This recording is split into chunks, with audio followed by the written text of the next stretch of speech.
Oi, eu sou a Ace Silveira e o vídeo de hoje é sobre Dr. Stone. Gente, fazia muito tempo que eu não me sentia tão empolgada e consumida por uma obra que nem eu estou com Dr. Stone.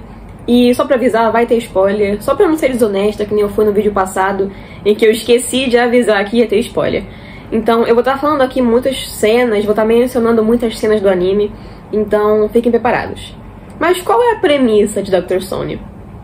Bom, um dia toda a humanidade foi petrificada, e mais de 3.000 anos depois, um garoto entusiasta de ciência chamado Senku Ishigami desperta da petrificação e toma como principal objetivo restabelecer a civilização e a tecnologia que eles tinham no seu tempo. Diante disso, tem uma jornada muito interessante de experimentação, de tentativa e erro, para conseguir a estratégia, conseguir aquilo que vai reviver todas as pessoas da petrificação.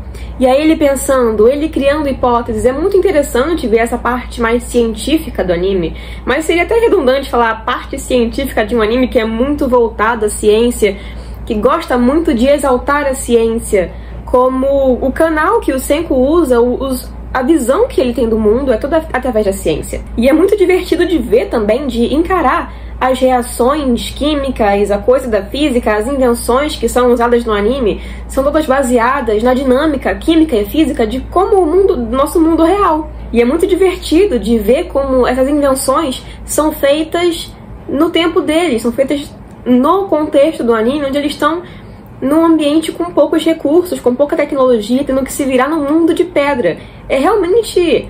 exige muita criatividade do Senku, de como eles poderiam fazer, como eles poderiam restabelecer as tecnologias que tinham, e vencendo obstáculos que a raça humana já teve há muito tempo atrás. Só que, de novo, mas dessa vez, já com conhecimento, sem ter que descobrir tudo de novo. Como eu mencionei no vídeo passado sobre Tower of God, que seria um shonen lunar, Dr. Stone certamente é um shonen solar, porque ele deixa um quentinho no coração. Você sempre sabe que no final vai tudo dar certo, vai tudo se resolver.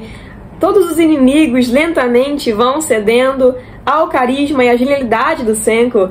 E que personagem incrível que é Senku Ishigami. Ele se tornou o meu protagonista de anime favorito depois que eu conheci ele, porque, nossa, realmente não tem como esquecer esse cara. A começar que a parte mais interessante é que ele é um personagem com camadas, ele é um personagem que parece estar vivo quando você encara a jornada dele.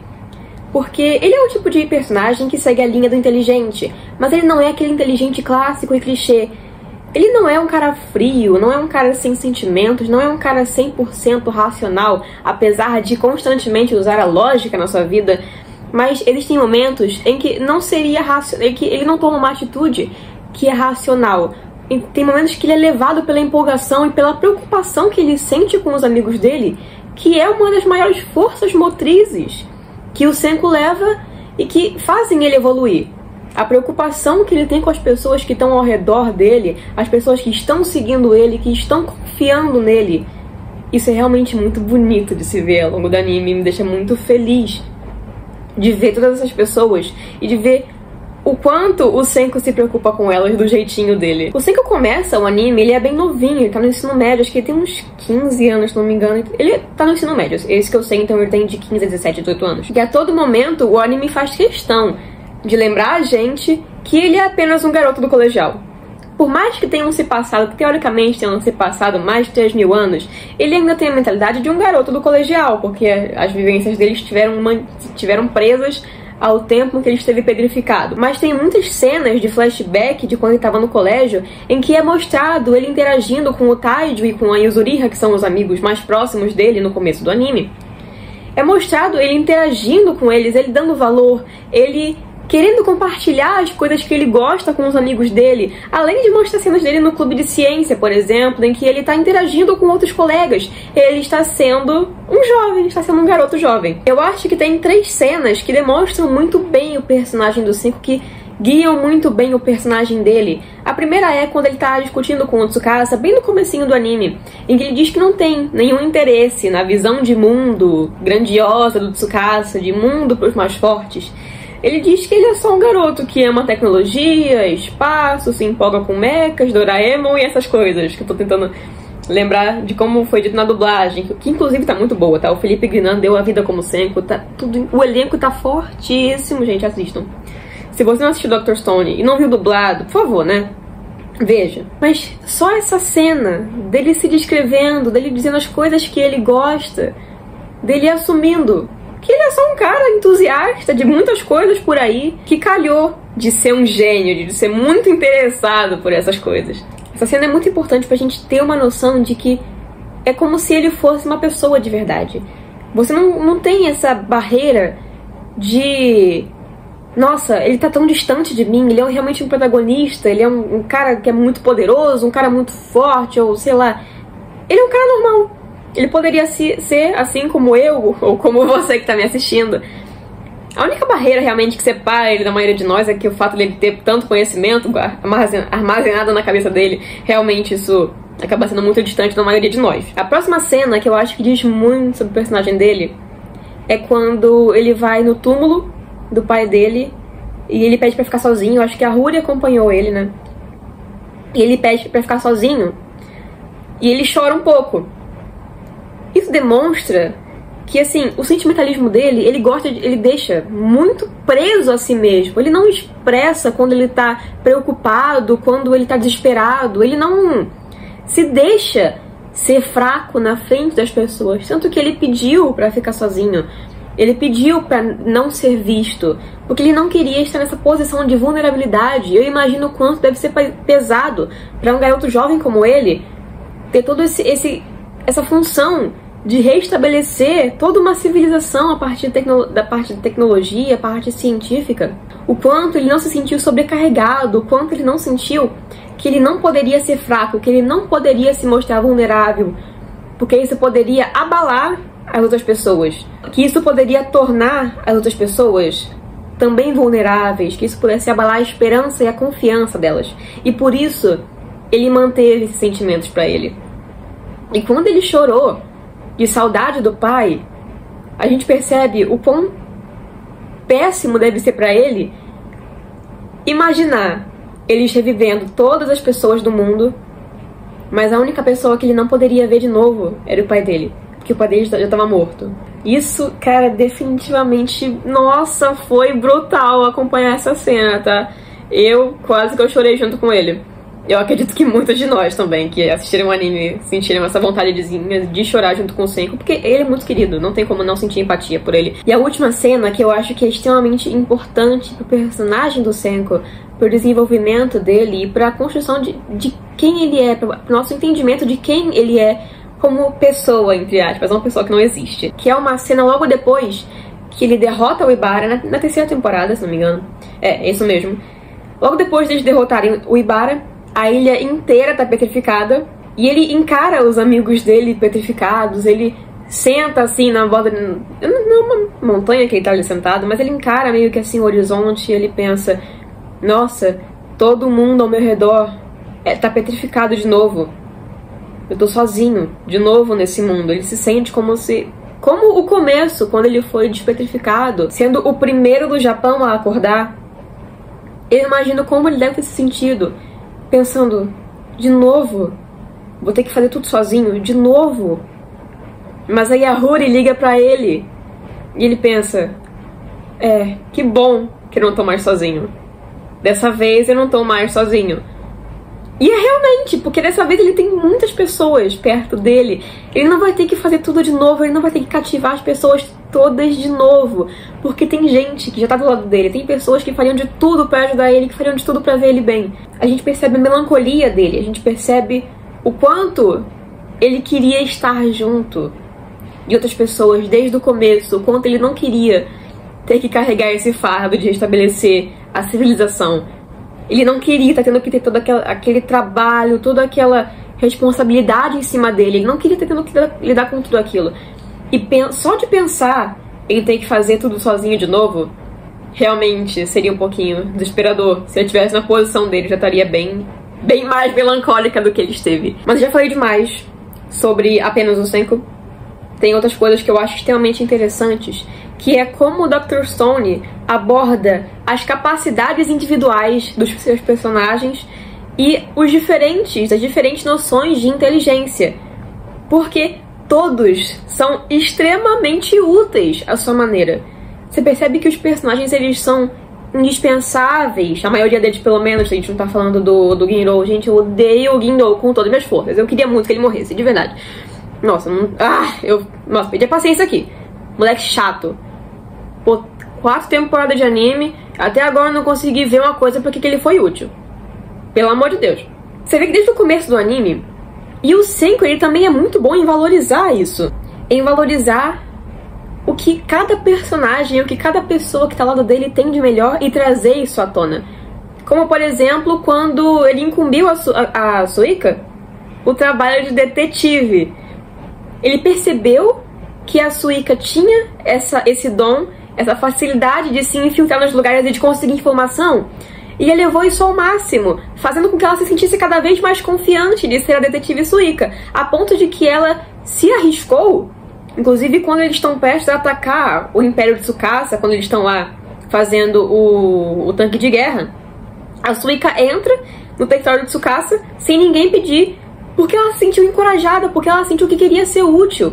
E ela só sentiu esse ímpeto, assim, de se arriscar entrando no território inimigo, porque algum dia alguém deu essa confiança pra ela. Alguém confiou nela pra fazer esse papel.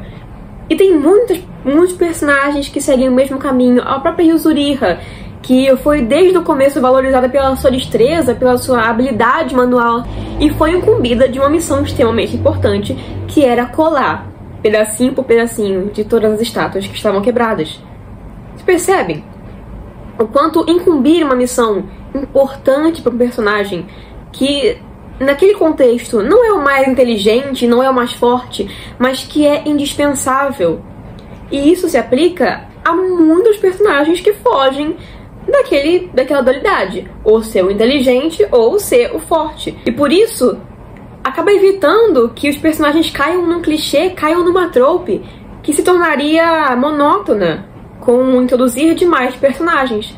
Mas você consegue perceber os detalhes de cada um deles, consegue perceber as individualidades e as habilidades e valorizar cada uma delas de maneira única.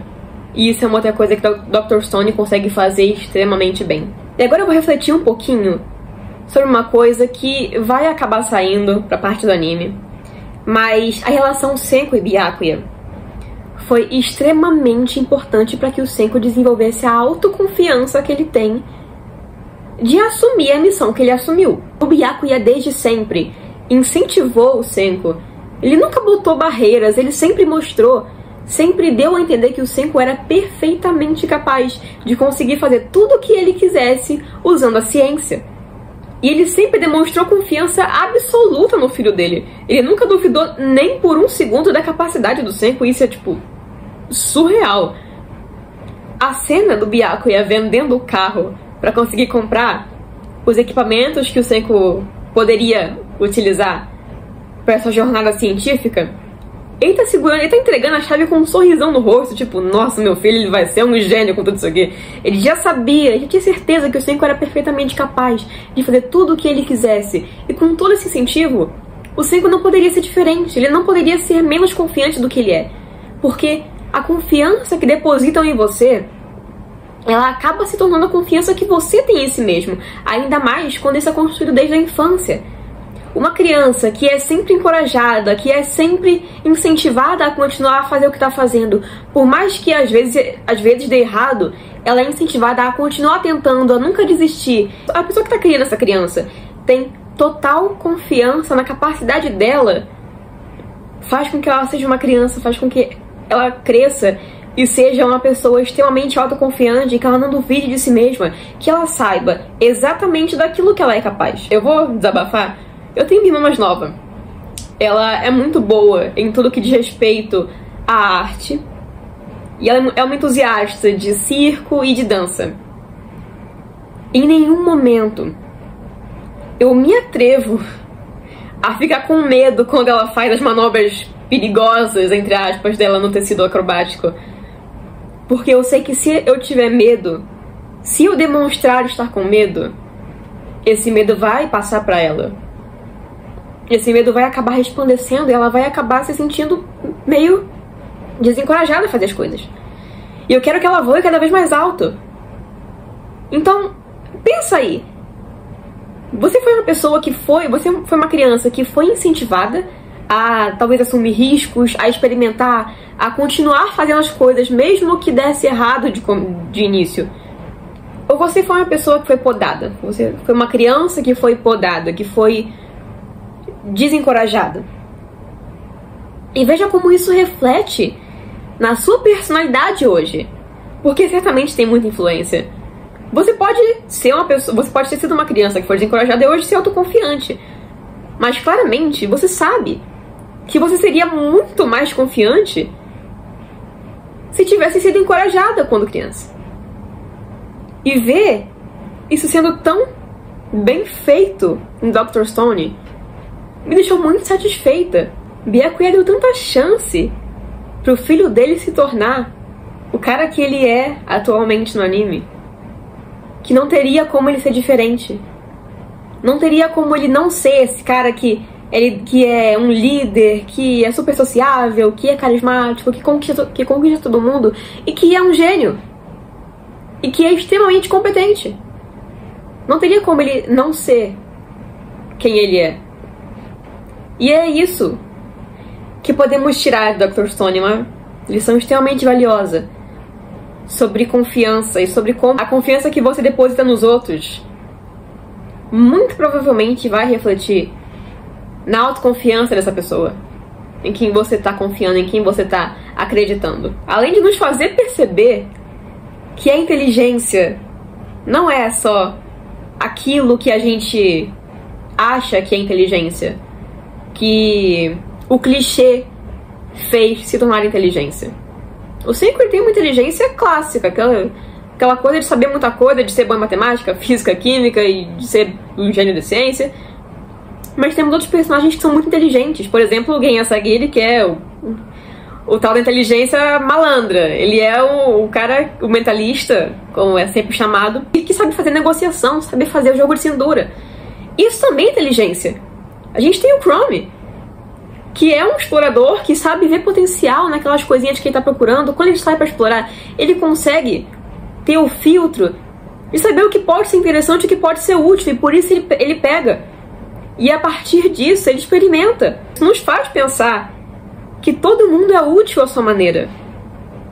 Todo mundo é inteligente à sua maneira se for bem desenvolvido, se for encorajado e se estiver disposto a levar essas capacidades à sua potência máxima. Se você não assistiu Dr. Stone, eu espero de verdade que você assista, porque vale muito a pena. E eu gosto muito de refletir sobre tudo que essa obra entrega pra gente.